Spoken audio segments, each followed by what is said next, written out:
In fact, possibly the right way to do it is to put it on YouTube, uh, but to mark it quiet so that anybody can get to it if we send them the link, but it was Yeah. not Okay. show up anywhere, Okay. Yeah. so that That's fine. people can't stumble on it. They have It's to just know what it because is. you know especially my family being Hindu and all, they find it quite concerning that I do meditation anyway, and you know they would be very concerned, and it would probably cause some family problems if they find out I'm speaking to someone about Buddhism stuff, you know.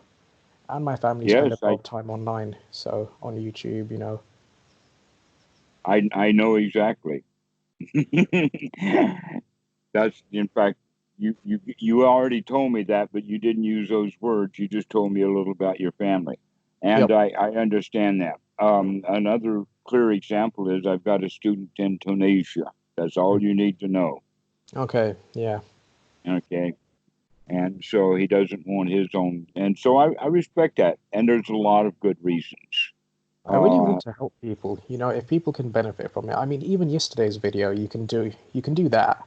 You can do you can put it as hidden and then just send it to people as they need. I'm fine Actually, with the that. stuff that you and I discussed yesterday when you called about grief and sympathetic grief, I actually told another student today that we did video. Oh, great. I Okay. remembered, I remembered that stuff, and so spoke with another student. So his question was slightly different, and Hmm. so he wasn't quite in the thick of it like you were, but Hmm. it still was really beneficial to understand. Yeah. No, it's a really important topic actually. And I had no idea that it could go. You know, it was so intricate.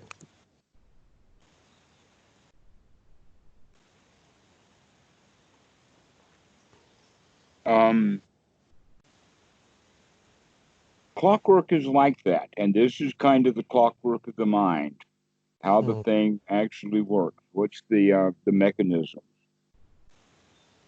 And so, um, when I refer to Paticca Samuppada, instead of translating it and leaving it with the translation of dependent origination or dependent co-origination is another way of saying it, that I prefer to just call it the easy way is this is how the mind works.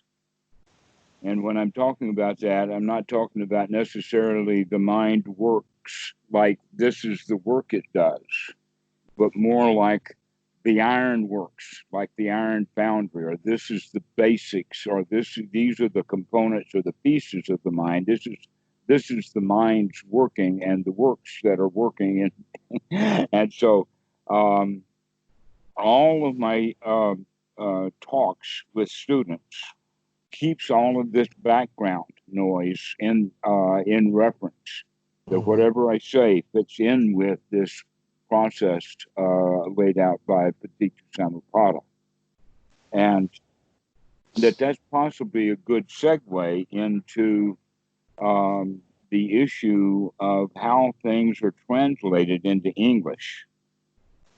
Now, somewhere I've given a fairly extensive talk on this, so I won't bother you too much with it, other than for you to understand that Western Buddhism is first it's a hodgepodge of many different traditions, Zen and Tibetan and all of that, but also its major lingua franca, the language is English, and the things that got into English, the way they got into English, was not necessarily in a noble way. The way that it was, for instance, how In the Pali. from the Pali to the Chinese was done nobly, and we've got fairly good ideas of how that actually happened. That including not only was The arahats Mahayana stuff. and nobles, how they got to well, actually, no, much of the translations the Pali into Chinese was so good, so close, and so accurate that it's actually used as aids in translation in other languages. If you go to a website like Sutta Central, you'll see they have a massive library in Chinese. You want this sutta? Fine. You want it in English script? You want it in Chinese? You want it in original Yes, Pali? I've been on this What website. It's a good one. Script do you want it in the Pali? Do you want it in Sinhalese? You need it in Burmese? You need it in Thai? And so they've got all of these various things have been put together. But the point that I'm making is that in some of the Chinese stuff was really, really old, and that it was translated or transmitted in two ways. One was that nobles went from India into China, and then the other way was that some of the Chinese got so into it that they went back to India. Oh. And so there was an Indian component in the Buddha Sangha well within 100 years of the Buddha. And a lot of those really old Chinese translations are quite useful. Yeah, I can imagine. That's Okay. 100 years is not long at all. Mahayana Buddhism has been in Thailand since 700 AD. That in fact, not far from here is a World Heritage, what do they call it? Museum that is dedicated to Mahayana stuff from the 7th to the 9th century. And they know so much history about it. I've got a friend over at Wat Suan Mok who really delves into this. This is part of his joy, is how Buddhism grew up in Southeast Asia and what are all of the historical things that are associated with it. Mm-hmm. There are people who are interested in that kind of stuff, just like British scholars would be interested in the details of what happened at the Battle of Hastings, for instance. Yep. Okay. They go right into the very detail of it. So we've got that. I think it's really interesting. Mm-hmm. There was also a connection. By the way, they don't have this area that I'm talking about in Thailand, in South Thailand, in the 7th century, was associated with the Srijaya Empire in Indonesia at the time. And that was also closely associated, even in those days, all the way up to the 14th century, with Angkor. Angkor Wat. And so Angkor, right? Well, the Wat is just one of the small aspects of Angkor. Angkor is huge. But yes, they speak of it as Angkor Wat, but Angkor, it was a city of approximately 1 million people, they say. Wow. At a time when London had 20,000. Yeah. That's really impressive. Okay. Well, if you don't know the history of a place, then when we find spectacular things like that, and so I've got a kind of a love for this history, but that's not the point that I was going for. The point that I was going for is that throughout all of Southeast Asia, into China, that it has been a noble transmission.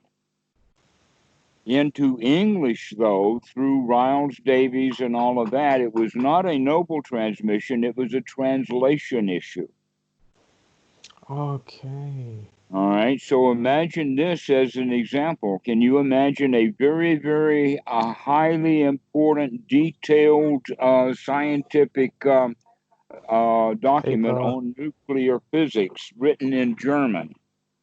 How are we going to get that document that actually puts together enough information to get a bomb going? How are you going to get that into English language? Are you just going to take some college kid who knows both English and German really well and have him do the translation? Or are you going to get a physicist? Exactly. All right. Okay. This is what was missing from the original literature getting translated into English is that they lacked the understanding of what they were translating. And so they used terms that they were familiar with and did the best job they could. but we're straddled with much of that language now. And meditation is one of them. Concentration is another. Monk, robe, bowl, nun, temple, Really? chanting, all of these words come out of Christianity and have really nothing to do with Buddhism in general. All of those that you just said. How so? Are mistranslations. Wow. So you ask me, why do I avoid the word meditation? Is because that's not a good translation word for what we're practicing. Okay. That sometimes we do some kinds of meditations intentionally, Yeah. but that's all the Christians do. Where we've got a whole lot more stuff going on. There's a lot more going on. It's just one part of it. It's not the focus. It's not the goal in itself. Right. Yeah. Okay. See, And I you could thought, also go to the point in a kind of a humorous way, is to say that when the uh, practitioner of anapanasati falls into hindrance, he starts to meditate. ah, And another word would be to cogitate, to meditate, to cogitate, to think over, to mull over a topic. And the Christians actually do that, to mull over a topic like the Trinity or the grace of Mary or some other topic of conversation like that. And so they think about a topic. And this is what is meditating upon things. And so naturally, when they see monks squat and meditate and cogitate and pray and to do that kind of stuff, and then they see the Buddhists sitting there silently, they're going to start using a whole lot of language to describe what these Buddhists are doing with the language that they know. because they don't really have anyone to explain it to them properly. Precisely. Okay. Yeah. Okay. That was exactly right. And to now is not too late, but it is almost too late. You And think? here's part of the reason why it's too late is I even myself will translate words in the standard English way rather than their actual way of usage. So I Even even though you call know it that, all, even though even you though I know the know it, because I've already gone into the habit of using the words that English. don't translate well. A really important one is dukkha. Dukkha does not mean suffering. Yeah, I've read that it can mean a whole range of things, but but in English they never quite get it exactly right. A very good word that we could use to point to the actual meaning of the word is by using the word dissatisfaction. And that the opposite of dukkha is sukha. And sukha is mentioned in many, many places, That's including it's part of satisfaction. the first jhana, and it's also part of anapanasati practice. So you can think of that sukha was a major, major issue for the Buddha. Oh, That that's it, so interesting because my family's language, Gujarati, right? okay, The word duk means pain, but we refer to it as both mental and physical pain if we're experiencing it. And okay, then if someone's doing well, if someone's like in good health, you know, they're happy, we say they are sukhi, which is kind of like sukha. I But didn't know obviously, that was in Gujarat. I didn't know that, but I do know that that's true in the Thai language. That they've also adopted that. But more than likely, it was because of common usage of Buddhist terms in Thailand that came about to be a common word. But in Gujarat, it's the original language. Yeah. That's buried down into the original language, this Duke and Suk. That you're saying Suki, which is Suka. It's the Yeah, same word. pretty much. Okay. I mean, I And think in the Thai meanings have language, it's been. Duke and Suk. I think there's like a slight difference in what they mean because duk we say we also use it for physical pain, whereas in Pali it was about dukkha was about mental issues. Oh, so you're saying that you don't know where that scripture is. It says that part of the classical definition of dukkha is old age, sickness, and death. Oh yeah. Lamentation, grief, Oh and yeah. pain. Oh yeah. Wow. And then he gets a little bit more lightweight, like wanting things you don't have. So, Yeah. in that regard, it's the whole range in your language of Gujarat as well as the It original encompasses Pali. it all. Yeah. Okay. So we did actually sort of. It hasn't actually been lost in Gujarati for the most part. Ah, that's. In Oh, the old original languages, there was not much distinction between mental pain and physical pain. That, in okay. fact, in our normal language, most people don't know the distinction between mental pain and physical pain. This is something that only a wise person can investigate. We're taught that we can investigate and see, oh, yes, that's right. Just because the body has that sensation doesn't mean that I have to be in the state of pain. Yeah. I've been in meditative states where pain hasn't really meant the same as it usually does in that sense, where the pain has existed, but it was it didn't really cause any problems at all. Mhm. It was just kind of there, like it was just there. So this is a good point for you, because this is actually right in your original language.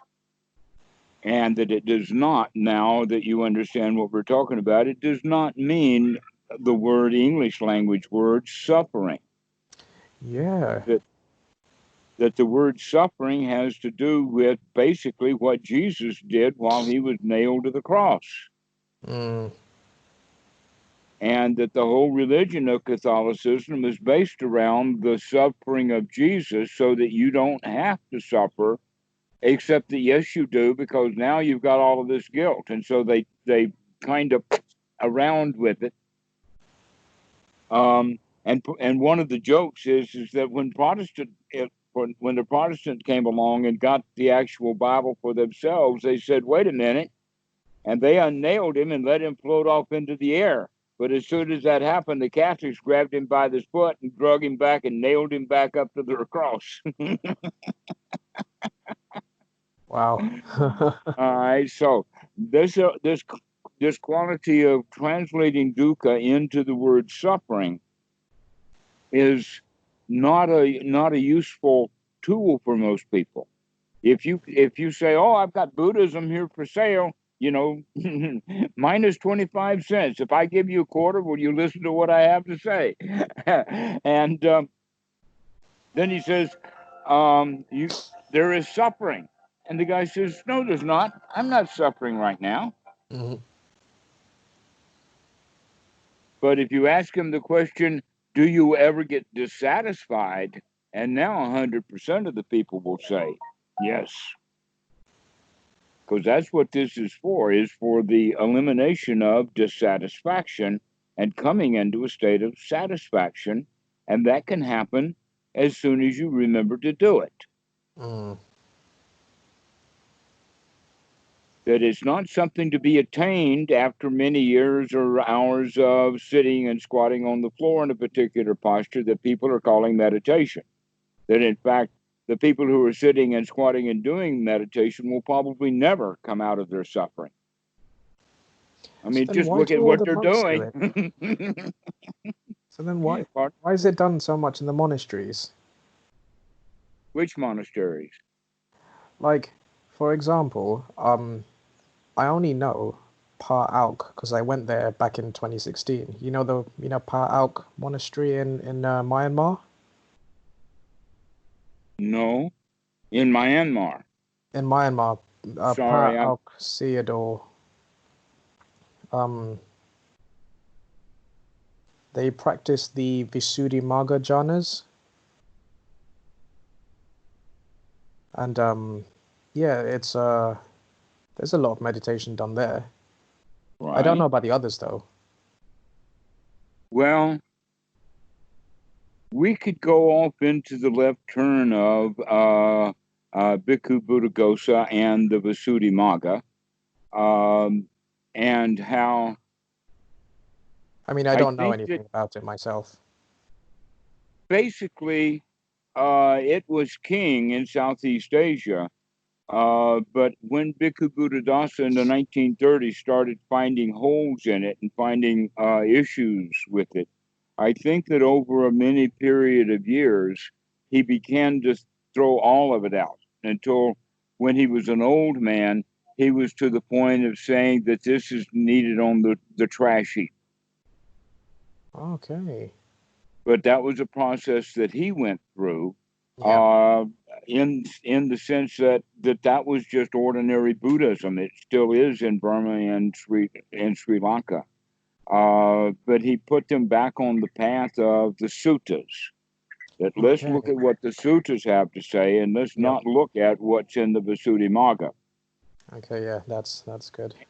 And the Visuddhimagga has many, many problems with it. And one of the problems ultimately is that it does not lead to liberation the way that they're practicing it. Okay. When in fact you can become liberated immediately just by changing your attitude or your mind. But you have to keep practicing that over and over and over again because of all of this personality stuff that's been built up over the years, which the Buddha calls sankhara. Yep. And so this is the way of practicing according to the Anapanasati Sutta, giving rise specifically to the first jhana with all of the pieces and bits together, also represented in a number of other suttas.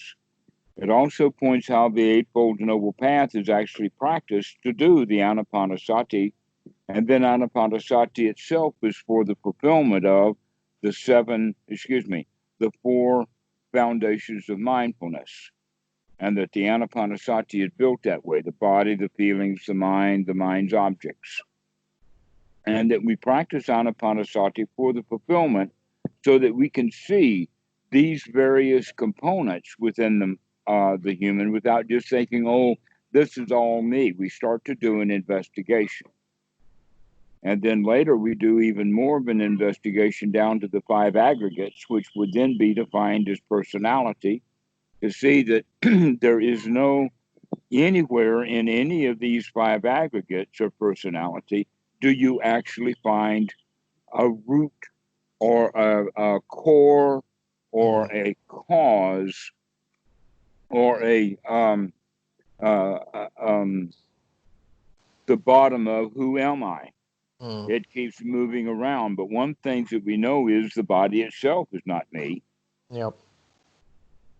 If the body itself is not me, because we can't make it old or young or big or strong, we don't know how to make ourselves feel, that the feelings just run amok. And then that's who I am. I'm angry or I'm sad. All right. So we identify with the feelings, but in fact, the feelings run us around. We're not in charge of our feelings at all. So they're not my feelings. So when if there's any I in there, it belongs to the feelings. So when we change them, when we remember, it's not me, I can change this, and then you do change it, is that a form of suppression or like repression or anything that will cause problems later on, or is it not really? If you put out a fire, are you in danger of burning down the forest because you put out a fire? No. So it's like that. Okay.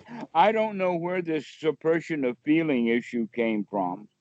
I guess that in English at one time, everybody was stiff upper lip and uptight, and then they would explode because they weren't able to manage the feelings that they had been suppressing. And a lot of Indians as well. Okay, so what we're doing here is completely different. We're not suppressing feelings, we're yanking them by the root in this instant and throwing them out. Okay. We're not putting up with them. We're not being full It's of not anger, having it. gritting our teeth and not expressing the anger. We're in fact throwing the anger itself right out and bringing our mind to a joyful state. Okay. And I think that's how a lot of people are confused, because they think Yep. that it's wrong to suppress feelings. Well, we're not suppressing them. We're actually taking control over them the way that you would train a dog. Yep. And everybody agrees that some dogs, or every dog that's going to live with people, has got to have a few, not so many, but a few rules. Some of Yep. them become trick dogs. Yep. But to say, oh, you can't train that dog to behave himself, that's suppressing his bowel movements by not letting him crap on the floor. I said, what?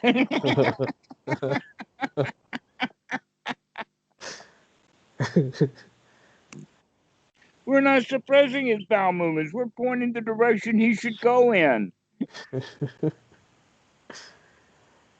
Thanks. by the way, if you let the dog out of the house, the dog will naturally not crap on your floor. The only reason the dog craps on the floor is because he can't get out to do it Stuck in where the he'd like house. to. So if you want to train a dog to poop outdoors, put him outdoors and let him enjoy the place. Let him enjoy it. Exactly. So this is a way of talking about that, then, is to imagine that your emotional system is like a pet dog. And when the dog is barking, you want to check out, what's the dog barking about? If it's actually dangerous, he's doing a good job. He's on guard, he's barking, he saw something. But if you check it out and recognize, nope, there's no problem there, nothing to fear, then we can say, down, boy, down, boy.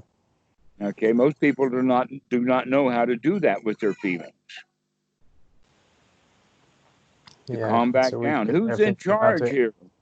Is the frontal cortex, or is it this feeling system that's in charge?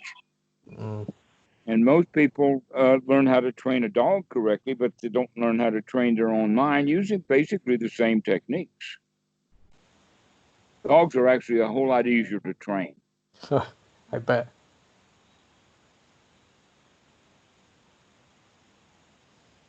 Today, in fact, resting, taking a nap, and the dogs came in and lay down on the floor.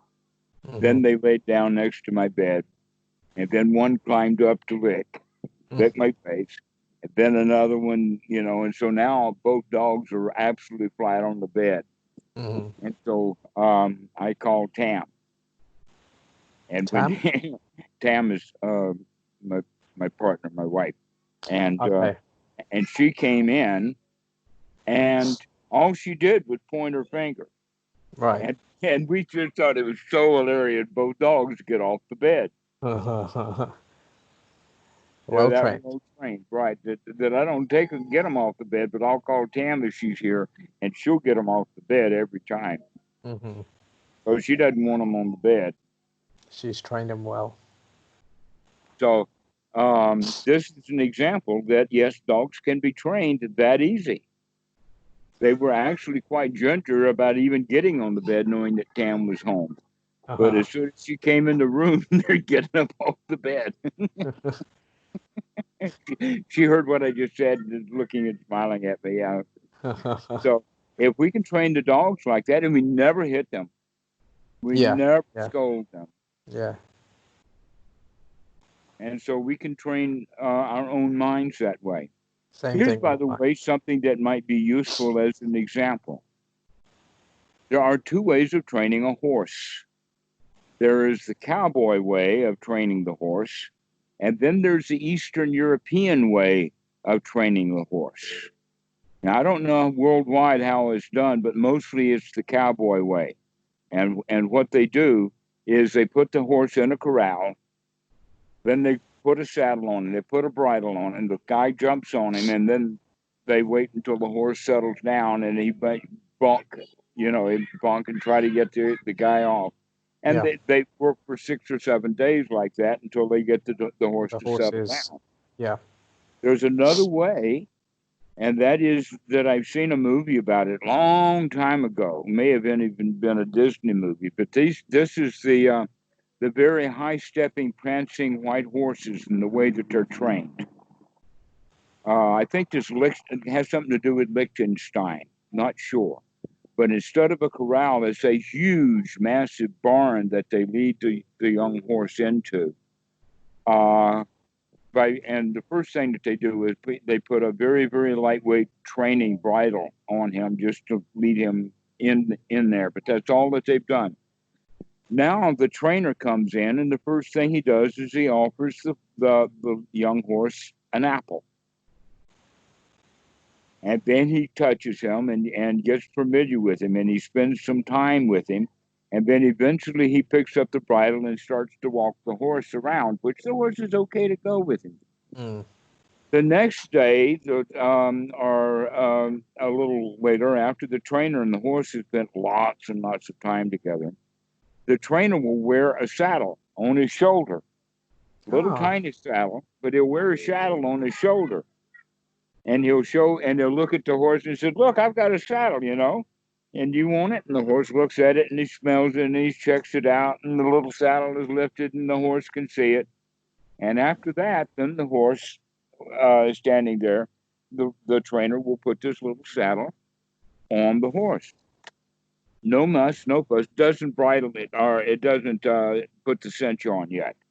That in fact, they never really cinch the horse the way they do in the West. They have to, if they're going to ride a bucking bronco, they've got to really cinch that horse, get that saddle on real tight. Mm-hmm. But this kind of saddle, no, they just kind of put it on his back, and now they prance him around with that saddle on his back for a day or so.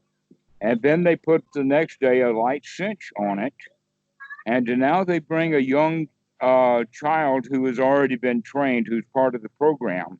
And his job is to not do anything to startle this pony, but just to get on him. And so the human, the big guy, will take and put this kid on top of the back of the horse to give him just a little bit of weight. Bit of weight. Train him just gently, okay? And guess what? Within 7 days, the trainer himself will be able to ride that horse without Wow. that horse ever having any bad feelings about it. Yep. So one is just brutal. It's brutal Yeah. for the cowboy and it's brutal for the horse. This other way, okay. Now getting back to that word meditation, which way are you going to train your mind? I'd like to do it the better way. Okay, so now that you have this analogy, treat yourself really well. Everything is a success. Yep. Many students think of what they're doing as a failure if they're not doing it often enough. Yep. But really, whenever you recognize the mind has wandered away, that should be a joyful moment. That's a new apple. Rather than worrying about how the mind had wandered away, no, that's already in the past. That's gone. The wake up, that's what's new. That's what's really valuable. That the mind has been wandering away for years now. It's just been off in the pasture doing its thing. So there's no reason to feel bad or to beat that poor horse simply because he's doing what he does naturally. But there is going to be a training process. We are going to begin to train this horse. But we do it very gently. And the way that the key point is such a key point. Aha, I see you. I see you. That's an important quality here. That's like giving the horse an apple. And it also is getting the horse's mind off of the pasture that he was in. Okay, so I see you, Myra, is actually an important It's really quality important to do that.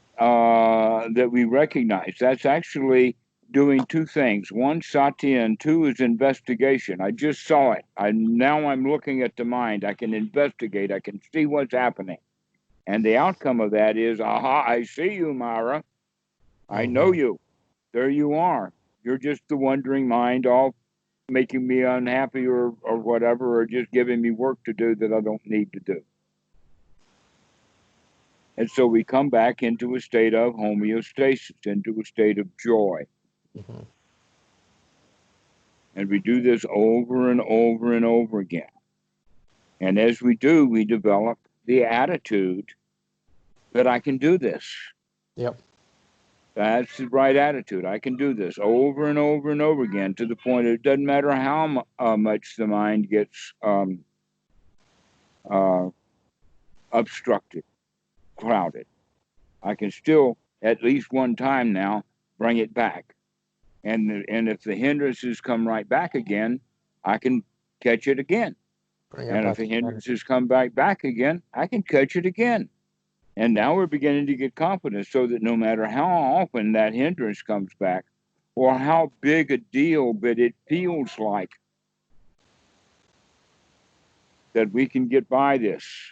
Mm. So that you feel that I've got that confidence, that I can feel the way that I want to feel, is basically the bottom line of this. Why should we feel dissatisfied when it's merely a choice that we make to feel satisfied instead? All right, great. That's really all there is to it, is to come into a state of satisfaction. But that satisfaction is really, really boosted when it has the quality of being a winner, or the quality of I can do this. Mm-hmm. An example is a prize fight. At the end of the prize fight, both of them are really glad the fight's over. Before the fight began, they're both chomping at it. But at the end, after the fight's over, they're both really glad that fight is over. All right. But one of them is satisfied because he won. The other guy, who lost it, he is probably not so satisfied. Mm. It's like sports, any sport now, really. It can get complicated. And one of the complications would be like in the movie Cool Hand Luke, to where this big burly prisoner just would not stop, or he was unstoppable for Cool Hand Luke. That every time Cool Hand Luke got back up, he got knocked down again. And he kept getting up and getting knocked down again. He kept getting up and knocked down again, over and over and over again, until the warden finally brought it to a stop. So even though Cool Hand Luke lost that fight physically, he won it in another really big way, because he kept coming back and coming back and coming back. And that's the kind of the attitude that we have. It's a real winner, is keep coming back. What's that movie? Cool Hand Luke. Cool Hand Luke. Okay. If you got a big library, it's an old movie, so it's out of copyright, I'm sure. Okay. I'll have a look for it. It's got a lot of really good stuff. If you're into being a Dhamma dude, it's got a lot of Dhamma in yeah? it. Okay. Yeah. And this is one of them. He kept getting up and getting up. Should actually write it down before I forget. Cool Hand Luke. Okay. Thanks. It's got a lot of Dhamma. I won't go into the details of some of the Dhamma things that are in there, but there's a snake. Okay. A snake. Yeah. And he picks it up and intentionally holds it by the wrong end. Intentionally? Intentionally, he grabs it by the tail and holds it out, because he wants the warden to take a shot from 20 or 30 feet away and kill that snake. Because, see, if Cool Hand Luke gets bit by the snake, it's the warden's fault. Now, that's cool. Cool Hand Luke is really cool in this movie. That's like the whole not having any fear. Fearlessness, yes. Wow. And that's one of the major jobs that the Buddha gives, becoming fearless, which means stop being afraid of the kinds of things that we have been instinctually afraid of and been trained to be afraid of. So if you notice that you've had, if you've noticed that the mind's been, doing all this stuff and you haven't been present, but if all the thoughts that you had were still good, then should you still try to let go of them? Always, whenever you recognize that this thought, it has possibly the easiest way to understand it is exactly the way that Goenka teaches it, in this way. If the mind has wandered away from the breath, that's the key. If the mind has wandered away from the breath, in other words, if you're off someplace, and this happens all day long, this is a normal state of being. People, their mind is so unfocused that it's not on the breath. The easiest way to keep it on the breath is by intentionally taking a long breath as an in breath and a long out breath. If we keep doing this over and over and over again, then the mind doesn't wander away, and it's really much easier to catch. But if the mind has wandered away from the breath, how do we know that? What is that point in time that, because before it was just wandering, but now we know that we have woken up. This is that point of sati. We recognize that the mind has wandered away from the breath. So you should go ahead. So even for example, in this conversation, should still be with the breath. Well, I am. Okay. Okay, that's good to know. Not everyone, but frequently enough. Yeah. Keep coming back. It'd be, for me, kind of hard to talk about it if I wasn't already doing it. It just seems like if you're focused on the breath, then it's harder to focus on the task at hand. You'd be surprised how many mind moments you have. You'd be surprised at how fast the mind really is. That, in fact, I'm both back and forth watching this out breath as I'm describing to you that I can do more than one thing at a time. And now I'm quite at the end of that out breath, and so I'm about to take an in breath. Okay, so that way is a way of, yes, we can do a whole lot of stuff. The mind is fast. The Buddha has a sutta that I really dearly love. This is a good one. He says, and this is in the Anguttara in the ones. And this one thing is the mind. I think I read it then. The mind, oh monks, is fast. It is so fast, I don't have an analogy for how fast it is. That's in the ones. I don't remember that, but mind is fast, oh monks. Well, that's back to whole sutta, and you don't talk about one thing, the mind, and how fast it is, with no analogies. The mind, oh monks, is fast. It's so fast, I don't even have an analogy for it. Well, if that's true, and the more you watch, the more you'll see how much can be done in the time and space of one breath.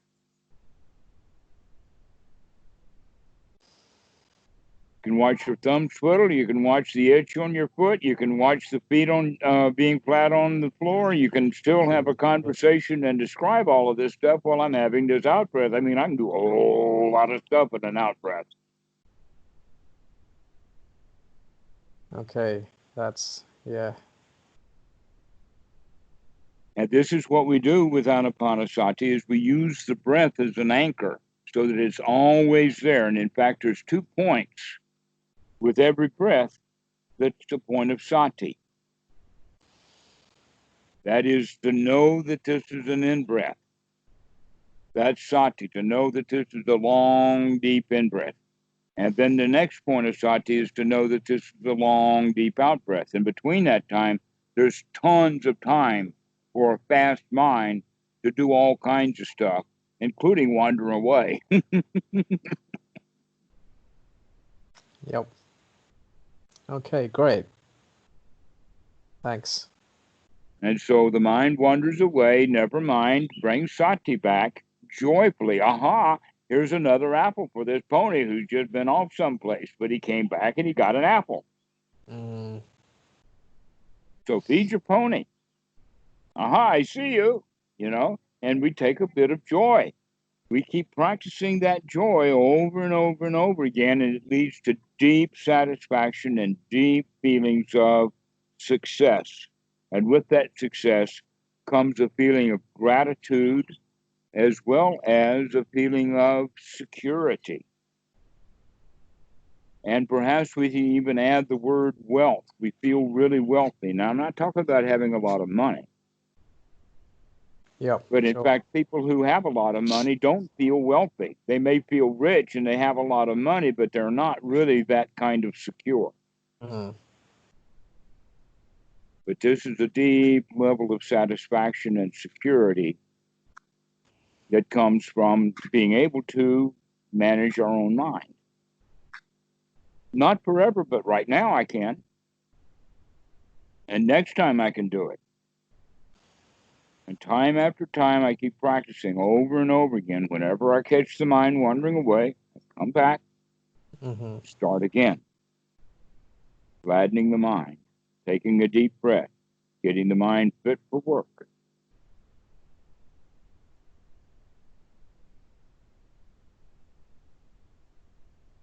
That's been very helpful. Great. All right, well, we'll see you in a few days then. Keep practicing. Enjoy. Yeah, sure. All right. Good speaking to you. Thank you.